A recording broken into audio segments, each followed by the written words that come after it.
சாதிக்க விரும்பும் மனிதனுக்கு நிதானம்தான் அற்புதமான ஆயுதமே தவிர கோபம் இல்லை.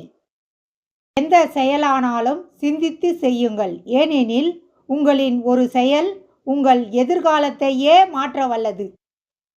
சில சமயங்களில் தேவையற்ற சிந்தனை கூட வேதனையை தர வல்லது.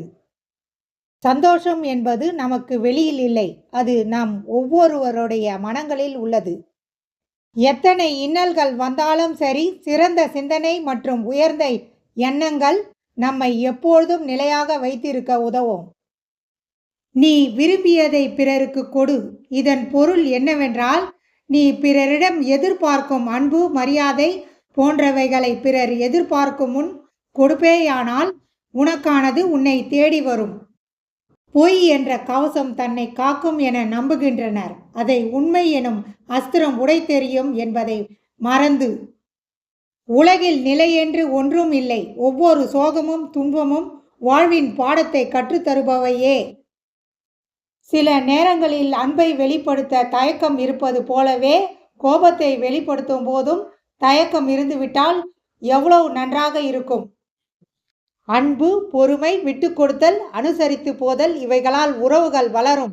அகந்தை, கோபம், பொறாமை, வெறுப்பு இவற்றால் உறவுகள் நலிவடைந்து போகும். உனக்காக சிரிக்கும் ஒருவரை நீ இழந்தாலும் பரவாயில்லை, சிரிப்பு உன்னிடமே இருக்கும்.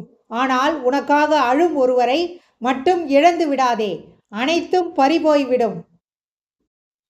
வருமானம் குறைவானாலும் வயிறார உணவை கொடு. வாழ்நாள் குறைவானாலும் நோயில்லா உடலை கொடு. வசதி குறைவானாலும் அன்பான உறவை கொடு. பணம் குறைவானாலும் பக்தி செலுத்தும் மனதை கொடு. பிறர் வலியை தான் வலியாய் உணரும் உணர்வை கொடு.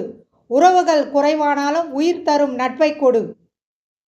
தாயிடம் நிரூபியுங்கள் அன்பாக இருப்பேன் என்று. தந்தையிடம் நிரூபியுங்கள் உங்கள் பெயரை காப்பாற்றுவேன் என்று. இது தவிர குறை கூறுபவரிடம் நல்லவன் என்று நிரூபிக்க ஒருபோதும் நேரத்தை வீணாக்காதீர்கள். உனக்கான காலம் வரும் வரை அமைதியுடனும் வைராக்கியத்துடனும் போராடி கொண்டிரு. உனக்கான நேரம் வரும்போது நீ பட்ட அவமானம் மற்றும் வேதனைக்கு காலம் தக்க பதிலை உன்னை தூற்றியவர்களுக்கு காட்டும். மன அழுத்தங்களை போக்க எப்பொழுதும் தனிமையை தேடாதீர்கள். பிடித்தவர்களிடம் மனம் விட்டு பேசுங்கள். இல்லையேல் மனதிற்கு பிடித்த எதையாவது செய்யுங்கள்.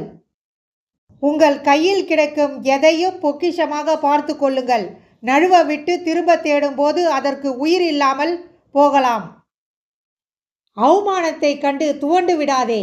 அங்கிருந்து தான் உன் வெற்றி பயணம் துவங்க போகிறது.